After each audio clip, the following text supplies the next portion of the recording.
കോഴിക്കോട് താമരശ്ശേരിയിൽ സ്വത്തിനു വേണ്ടി അമ്മയെ മർദ്ദിച്ച മകൻ അറസ്റ്റിൽ. സ്വത്തും സ്വർണവും നൽകണം എന്നാവശ്യപ്പെട്ടായിരുന്നു 75-കാരിയെ ശ്വാസം മുട്ടിച്ച് കൊലപ്പെടുത്താൻ ശ്രമിച്ചത്.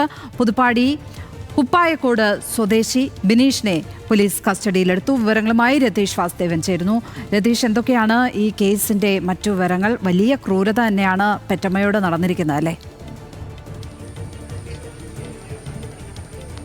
ലക്ഷ്മി, തീർച്ചയായും ഇത് ഈ ബിനീഷ് എന്ന കക്ഷി മദ്യപാനിയാണ്, സ്ഥിരം മദ്യപാനിയാണ്.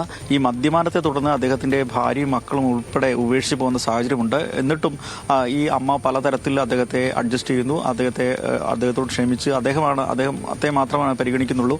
ഇത്തരം ഒരു സാഹചര്യത്തിലാണ് ഇപ്പോൾ പണവും അതായത് സ്വത്തും ആവശ്യപ്പെട്ട് അമ്മയെ മർദ്ദിക്കുകയും ശ്വാസം മുട്ടിച്ച് കൊല്ലാൻ ശ്രമിക്കുകയും ചെയ്യുന്നത്.